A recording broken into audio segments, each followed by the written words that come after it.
Coast all week long, and of course, preparing for all things Ravens and the Carolina Panthers this week in preseason football, trying to keep the injuries to a minimum out in Owings Mills. And Luke Jones, of course, on the scene for all of that. And anything that is breaking news happens first on the WNST Tech Service. That is brought to you by Coons Ford of Security Boulevard. And of course, Dennis is here on Thursday driving you home as well. I tell you, my wife's been driving me crazy ever since the Tongan guy came out with all the oil and the opening ceremonies, and Gisele's walking, who I have no attraction to at all because, I mean, let's be honest, she sleeps with Tom Brady. Why would I like her? But the Olympics are moving along, and we're watching every day, and so far, nothing really horrific has come down, and certainly for Team USA, been a good couple of days. CJ Moore usually covers college basketball for Bleacher Report. He is covering all things Olympics this time around from Kansas City and the Shawnee, Kansas outpost. He is CJ Moore, BR, out on Twitter, and you can follow his journey, and we'll get to some Terps and some basketball talk as well. But, you know, much like you, right? I mean, the Olympics come every couple of years. I don't really watch the Winter Olympics so much. I'm not an X-gamer. But when the Summer Olympics happen, somehow my wife gets control of the remote, and I don't know if there's NBC, MSNBC, XNBC. I don't know. All I know is there's been a nonstop flurry of Olympic activity in my house, much of which I don't understand, CJ. I'm right there with you. You know, I get the responsibility of trying to preview some of and make Olympic predictions on some of these sports that, I'll be honest with you, I have no freaking clue about.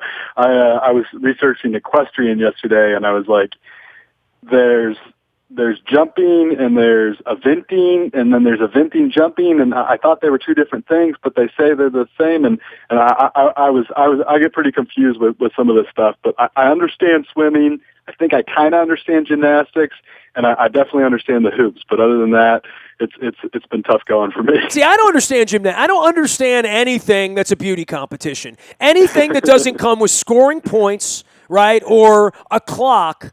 If it's judged, to me, it's a joke. You know, for me, it's a joke because we've just seen too much hokey. Not to mention peeing in the cup and everything that was going on over in Sochi. I mean, I thought the lead up to this Olympics, from a conversation standpoint, I have never seen anything more overtly and completely corrupt than the Olympics. If there's nothing I haven't learned in the last couple of months leading up to this, is that in the modern world, anything is possible if your leaders are crooked, right?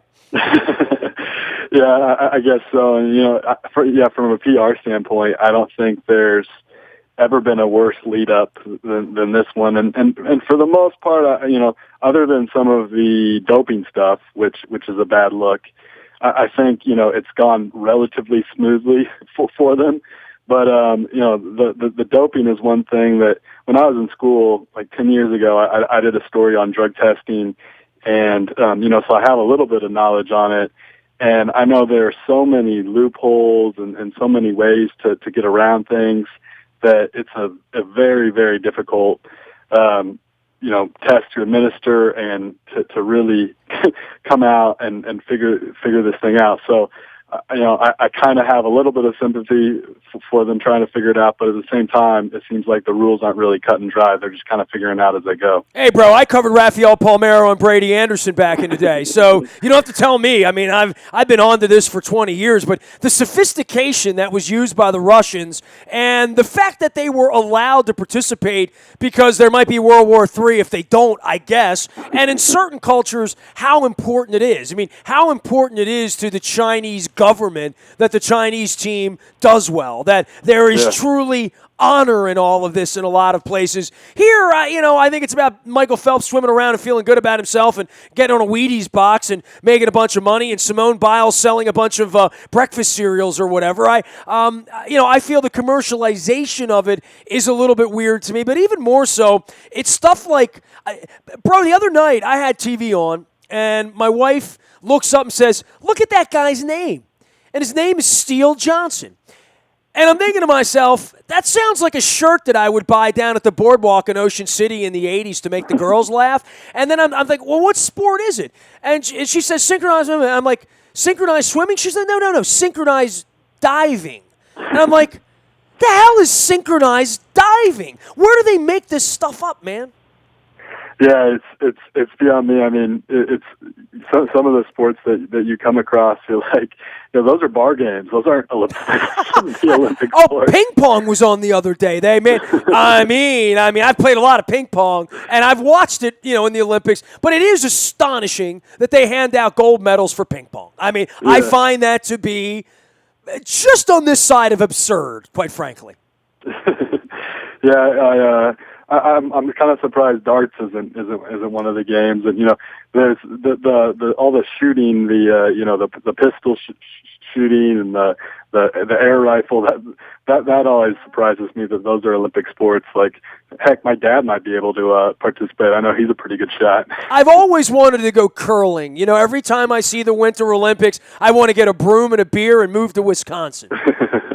C.J. Moore is the lead college basketball writer and covering the Olympics for Bleacher Report. You can follow his journey at C.J. Moore BR out on Twitter. So for you, in watching this on a daily basis, obviously there's such American stories here, right? Whether it's Biles, whether it's Phelps, whether it's Ledecky, I almost feel like that thing is so overwrought that I am much more interested in the stories that don't envelope those people, that stories away from that. And I know NBC's not here to tell me about Canadian athletes or Brazilian athletes, or certainly not anything about the politics of all of it. It's all USA. It's all red, white, and blue and rah, rah, rah. But I find the other stories to be a lot more compelling than anything I'm reading anybody write about Michael Phelps, who's lived a couple of blocks away from us for years, and we live here in Baltimore. We know his story. We know what he's about.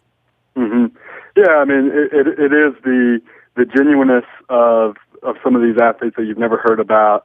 And when they have success, how they live for this. It's not like professional basketball players who get attention all the time, their whole lives. These guys basically train in relative obscurity forever, and then they have this, 15 seconds of fame, and they're making their moments, and it is cool to see some of them when they do make it to the podium, and just the genuine joy that they're overcome with, and you can't imagine that, life's work coming down to, a 1 or 2 minute race is pretty incredible. Well, and it's almost like the Kentucky Derby in a way where for many of them you just assume there'll be no second opportunity. Now, I know in the modern era with, real professionals and Michael Phelps going 5 Olympics deep now, that it's possible, but it's a complete outlier anomaly to think that, sure.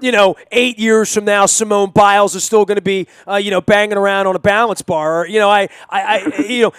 Time is the enemy of all of these people, and unlike the NBA where Kevin Durant can change jerseys and go somewhere else for 10 more years and get 10 more chances, and we've talked about Cam Newton a lot around here this week because the Ravens are playing the Panthers, he'll have 10 or 12 more chances to win a Super Bowl, right? But when it comes to the Olympics, it really is like the old Dan Fogelberg song, the Run for the Roses. It's one time, one shot, one day, and it has to go right. And I think even more so for Rio and for the mess and for the Olympic Village and for the feces in the urine floating around in the water, there's been a lot of unfairness, I think, to a lot of these athletes that have to go down there and compete specifically.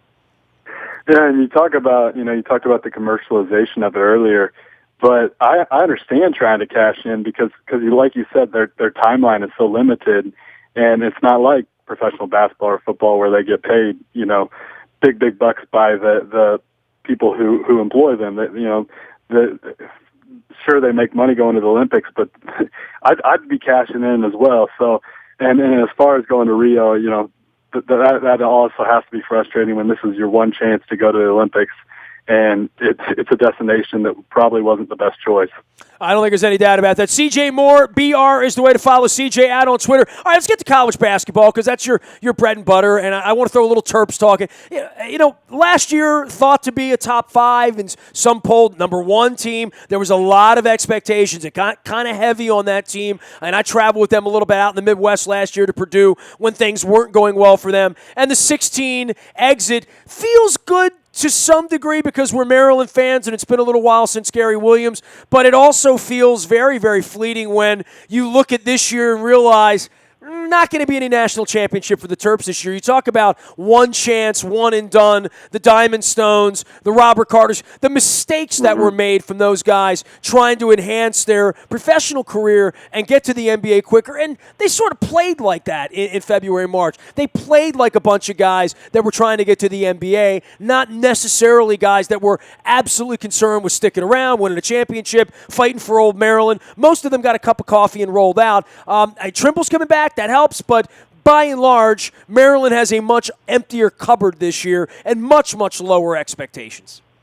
Yeah, it has to be frustrating, too, when you have certain windows in college, in a lot of sports, in college basketball in particular. You have certain years where kind of the recruiting classes, age, all come together for a potentially special year. And many people looked at that roster last year, looked at that starting five and thought, well, that's probably, that might be the most talented starting five in college basketball.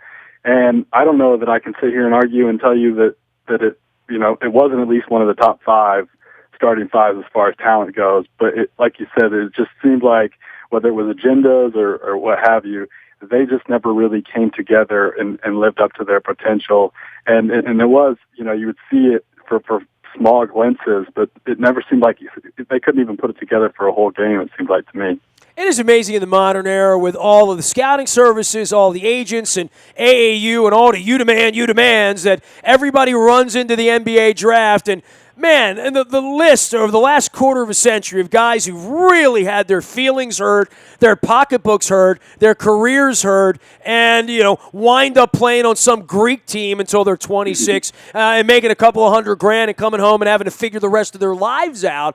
Really an unfortunate circumstance for the Terps, but also for these young men that, all think they're going to be a lottery pick in the NBA, and they sit around and wait for their name to be called, and in some cases it never gets called. Yeah, and it's a shame that, the advice some of them get that, they're not surrounding themselves with people that are in the realistic world. You probably, anyone, I'm sure Mark Turgeon told Robert Carter, hey, you're not a first-round pick, you're maybe a borderline second-round pick. But there might have been someone in his ear saying, no, man, you're going to go in the first round, Same with Diamond Stone. I think Diamond Stone was a little bit of a surprise that he slipped as far as he did slip, but at the same time, when he came out, anyone who knew what was going on could have told him, hey, you're definitely not a lottery pick, and you might, if you really have good workouts, you might be a first-round pick. So, a lot of these guys just aren't living in reality, and, it's good to see Melo Trimble realize that, hey, his stock wasn't very high, and he can definitely help himself by coming back. And you look to that Maryland team a couple of years ago when they kind of snuck up and surprised some folks Trimble's freshman year, and maybe they can kind of have more of a year like that this coming season where they don't have the expectations, and like you said, maybe they play a little bit more for the front of the jersey instead of the back of it. Hey, man, great to have you on. We'll be following you during basketball season out at Bleach Report as well. You can follow CJ Moore at CJ Moore BR, covering the Olympics right now. Any nervousness about Team USA? I mean, it's almost a joke, isn't it? I mean, they're going to win the gold medal. It goes back to Dream Team in Barcelona, though these many years ago. It's almost boring, right? I don't really care to see the U.S. beat up on some team 110-54. Yeah, it's almost more enjoyable to watch some of the other countries play each other. And I think we have gotten to a point where some of the best international stars are just getting older. And these rosters on teams like Spain, they just aren't as strong as they were, 4-8 years ago. So we're kind of in a cycle where the rest of the world, as far as their national teams go, are a little weaker. So there's definitely, I don't really know that there's a team that they can play with the Americans. Maybe Australia, they're looking pretty good so far, but other than that, I don't know that anybody I can really play with them. Hey, really appreciate the visit, man. Stay cool out there in Kansas City. I know what you won't be having, a little pennant race out there, and I know that brings the people down. But it's been fun while it lasted. I mean, I've been out to Kansas City a few times the last few years. I mean, I go to Jack Stack. I love me some KC. I love Royal Stadium. I love Kauffman Stadium. But, not this year, right? I mean, and I guess for the Royals fans, taking a mulligan this year, I can live with that if I'm a Royals fan based on how fun it's been the last 2 years, right? Hashtag world champs. At least for another 8 weeks. Take care of yourself, man. Great having you on. All right, take care. You got it. CJ Moore, BR, out on Twitter and at Bleacher Report, covering college basketball as well as the Olympics in Rio. You can email me anytime, nasty@WNST.net. I'm on Facebook, Snapchat, Instagram, Twitter, LinkedIn, and on our Facebook Live and on YouTube Live on our WNS TV channel. You can subscribe, watch when we do it live, listen once it's on tape in the Buy a Toyota Audio Vault. That's there for you 24 hours a day. Completely downloadable, podcastable.